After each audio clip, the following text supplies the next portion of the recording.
आइए मिलते हैं हमारे युवा किसान सत्यवान से। शहर से पढ़कर आया ये नौजवान वैज्ञानिक तरीकों से खेती करता है और भरपूर फसल उगाता है। मिट्टी से सोना उपजाता, सारे जग की भूख मिटाता। अब किसान हो गया ताकतवर, टेक्नोलॉजी आई है घर घर। और ये है सत्यवान का पड़ोसी किसान किशन लाल। अब तक मैं अपने बाप दादा का नाम रखने के लिए खेती करता रहा, पर अब मुश्किल बढ़ गई है। गांव वाले कुछ भी कहें, इज्जत से खाली पेट नहीं भरता। ये खेत बेचकर शहर चला जाता हूं, कोई न कोई काम मिल ही जाएगा। रामू और हरिया भी तो वही हैं। अरे यहां मेरी फसल मर रही है और ये सत्या खुशहाली के गीत गा रहा है। हर बार शहर से अच्छे खाद बीज ले आता है। जरूर इसके पास बहुत पैसा है। लगता है इस गांव में यही है जो मेरी जमीन खरीद सकता है। सत्या भाई, तुम किस्मत वाले हो। तुम्हारे हाथ लगते ही बंजर खेत लहलहा उठते हैं। मेरी तकदीर में तो खेती से कमाई करना ही नहीं लिखा। आमदनी अठन्नी, खर्चा रुपया। सोचता हूं अब शहर जाके कोई रोजगार करूंगा। अरे भैया, ऐसे हिम्मत मत हारो। अब मैंने फैसला कर लिया है, बस ये पुश्तैनी खेत कोई भला मानुस ले ले। सत्या भाई, क्यों ना तुम ही मेरी चिंता दूर कर देते। तुम्हारे खेत से लगता हुआ ही है, इसे मिलाकर अपना खेत बड़ा कर लो। सत्यवान ने कुछ सोचकर किशन लाल की 3 एकड़ जमीन 5 लाख रुपए में खरीद ली और किशन लाल ने शहर का रुख किया। सत्यवान के खेत में सोयाबीन की भरपूर पैदावार हुई। इधर किशन लाल ने एक कारखाने में नौकरी करके अच्छे पैसे जमा कर लिए। जब वह गांव वापस आया तो देखता है कि उसके खेत का तो काया पलट हो गया। अरे ये तो चमत्कार हो गया। मेरी बंजर जमीन पे इतनी उपज कैसे? किशन लाल ने खेत बेच तो दिया था, पर उससे मोह नहीं छूटा था। फिर उसी खेत को ऐसी फसल उपजाते देख उसका मन बदल गया। फिर रात भर सोचता रहा कि कैसे भी हो सत्यवान से अपना खेत वापस लेगा और जम के खेती करेगा। आओ किशन भैया, सब कुशल मंगल। वैसे तो सब ठीक है, पर शहर की भागम भाग से परेशान हो गया हूँ। सोचता हूँ गांव ही में रहकर खेती करूँ, वह भी तुम्हारे तरीकों से। ठीक सोचते हो भैया, अपनी जमीन से जुड़ के रहने की बात ही कुछ और है। मैं भी इसलिए शहर से लौट आया। सत्या भाई, मैं अपना खेत वापस लेना चाहता हूँ, क्या कहते हो? भैया बुरा मत मानना, पर मैं इसे बेचना नहीं चाहता। इस खेत पे बहुत मेहनत की है मैंने और खर्च भी लगाया है। वो तो दिख ही रहा है। तुमने 5 लाख में लिया था, मुझसे 7 लाख ले लो। भैया आप जिद ही करते हो तो आज इसकी कीमत कम से कम 10 लाख होगी। तुमसे ऐसी उम्मीद नहीं थी सत्या। मेरा ही खेत मुझे दुगने दाम पर बेचना चाहते हो? वो भी सिर्फ आपके लिए, वरना मैं तो बेचना ही नहीं चाहता। ये तो सरासर बेईमानी है। मैं ये मामला पंचायत में ले जाऊंगा। जैसा आप ठीक समझो भैया। क्यों बेटा, तू किसना को उसका खेत काहे नहीं लौटा देता? दादा, मैंने इस सूखे खेत को सुधारने में बड़ी मेहनत और खर्च किया है। मैं तो बेचना नहीं चाहता था, पर किशन भैया अड़ ही रहे हैं, तो उचित कीमत तो लूंगा ना। लालच की हद होती है। 5 लाख की जमीन के 10 लाख मांग रहे हो।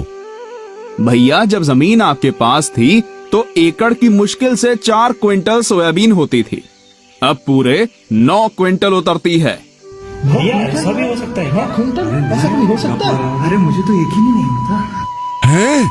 इतनी उपज तो हमने कभी ना देखी ना सुनी। ये तुमने कैसे किया? इसकी मदद से। फोन से? वो कैसे? मैंने इसमें एग्री सेंट्रल ऐप डाला। इस ऐप में बुआई से लेकर फसल बेचने तक हर कदम पर सच्ची और अच्छी जानकारी मिलती है।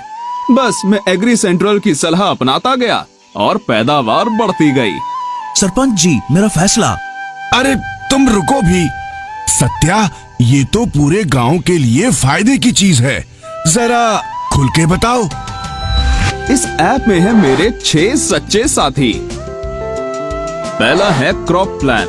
ये मुझे अपनी बुआई की तारीख के हिसाब से बताता है कि खेत को कैसे तैयार करना कब कौन सी खाद डालनी है, कब कौन सा स्प्रे करना और कब सिंचाई।